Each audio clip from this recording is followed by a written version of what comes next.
1543, Nicolas Copernic publie un ouvrage révolutionnaire à tous les sens du terme, le De Revolutionibus, dans lequel il postule que la Terre elle a deux mouvements, un mouvement sur elle-même et un mouvement autour du Soleil. Alors contrairement à ce qu'on croit parfois, Copernic il n'est pas capable de prouver qu'il a raison, il n'est pas capable de montrer que ces mouvements sont réels.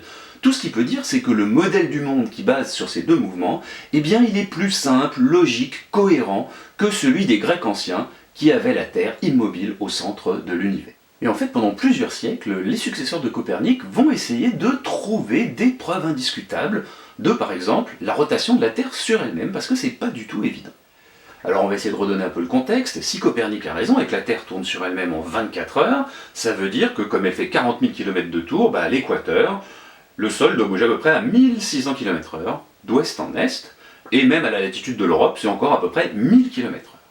Alors est-ce qu'il y a un moyen de se rendre compte qu'à l'instant où je vous parle, par exemple, le sol sous mes pieds, il tourne à 1000 km/h d'ouest en est? La première chose à laquelle on pourrait penser, c'est par exemple la force centrifuge. La force centrifuge, c'est une force vers l'extérieur qui s'exerce sur tout objet en rotation rapide sur lui-même. Par exemple, dans cette petite expérience toute simple, j'ai attaché cette balle de ping-pong par un fil à l'équateur de mon globe terrestre, et quand je fais tourner le globe terrestre sur lui-même suffisamment vite, eh bien vous voyez que la balle de ping-pong se met immédiatement tendue vers l'extérieur.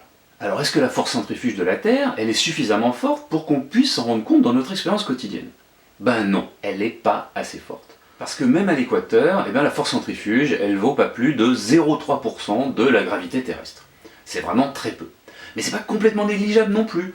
Ça veut dire que par exemple la pesanteur c'est la combinaison de la gravité terrestre et de la force centrifuge dans l'autre sens, la pesanteur à l'équateur, elle est 0,3% plus faible qu'au pôle. Et par exemple, si vous prenez 1 kg de farine que vous le pesez au pôle, eh bien, il vous paraîtra 3 grammes plus lourd au pôle qu'à l'équateur. Alors il y a un autre effet de la force centrifuge qui se rajoute à ça, c'est le fait que comme la force centrifuge est plus forte à l'équateur qu'aux latitudes élevées, eh bien la Terre a tendance à être légèrement aplatie à l'équateur, parce que c'est tiré vers l'extérieur. Elle a en gros la forme d'un médiateur au bout de 2 mois de confinement, c'est-à-dire des petits bourrelets sur le côté. Et cet aplatissement, alors il est très faible, il est de à peine 0,5%, mais il a pu être mesuré au XVIIe et surtout au XVIIIe siècle. La valeur trouvée correspondait à peu près aux prédictions théoriques. Alors il y a une autre conséquence de la rotation de la Terre que les savants ont essayé de mettre en évidence, c'est la force de Coriolis. La force de Coriolis, c'est une force qui apparaît quand vous vous déplacez sur un objet qui est lui-même en rotation. C'est ça qui fait que par exemple dans un manège, si vous essayez de marcher vers le centre, eh bien vous allez dévier vers la gauche ou vers la droite, suivant la direction dans laquelle le manège il tourne. Alors cette force de Coriolis, vous ne pouvez pas la percevoir dans votre vie quotidienne. Si vous vous mettez à courir, vous n'allez pas être dévié comme ça sur la gauche ou sur la droite à cause de la rotation de la Terre. Mais à une plus grande échelle, elle est perceptible, par exemple, sur les courants marins et aussi sur les mouvements dans l'atmosphère. C'est ça qui fait que les mouvements cycloniques tournent dans un sens donné dans l'hémisphère nord et dans un autre sens dans l'hémisphère sud. Alors est-ce qu'il y a une conséquence de la force de Coriolis qu'on peut voir sans forcément aller dans l'espace, prendre une image satellite de la Terre et de ses cyclones? Eh bien oui, c'est la légère déviation vers l'est des corps en chute libre. Si on les fait tomber d'une très haute tour, les corps vont être légèrement déviés vers l'est à cause de la force de Coriolis. Alors regardons un peu ce qui se passe. Vous avez ici votre tour, elle est construite sur le sol de la Terre. Le sol de la Terre est emporté avec la Terre dans sa rotation d'ouest en est, évidemment. Le haut de la tour, il est solidaire du pied, il tourne aussi de la même manière. Oui, mais regardez, comme la tour a une certaine altitude, en haut de la tour, on est un peu plus loin du centre de la Terre qu'au pied de la tour. Donc en vitesse de rotation instantanée pure, en haut de la tour, on tourne un peu plus vite qu'au pied de la tour. Donc maintenant, si je lâche un objet du haut de la tour, et qui commence à descendre, sa vitesse initiale est un peu plus grande que la vitesse au pied de la tour, et à mesure qu'il descend, cette vitesse qu'il avait au départ est de plus en plus grande par rapport à la vitesse instantanée de rotation à l'altitude où il est. Ce qui fait qu'il va tomber un peu comme ça.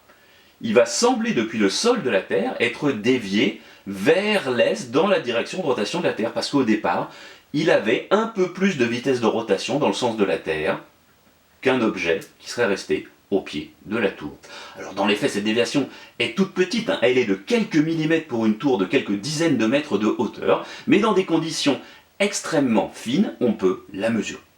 Alors il va falloir attendre quand même jusqu'au milieu du 19e siècle pour qu'on arrive enfin à mesurer cette très légère déviation vers l'est des corps en chute libre, Mais à cette époque-là, en fait, va arriver une autre preuve beaucoup plus évidente, beaucoup plus imparable de la rotation de la Terre, la preuve par le pendule de Foucault.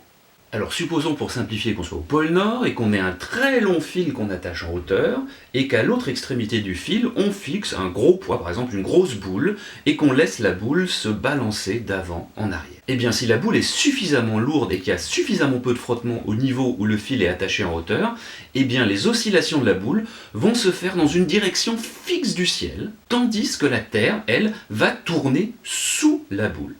Mais pour vous qui êtes sur Terre, au pied du pendule, ce que vous allez voir, c'est que la direction d'oscillation du pendule va lentement changer au cours de la journée. Alors si vous n'êtes pas tout à fait au pôle, le mouvement du pendule va être un peu plus compliqué que ça, mais ça ne change pas le principe de base. Et ça, c'est vraiment une preuve absolue de la rotation de la Terre sur elle-même, et cette preuve, elle date de 1851.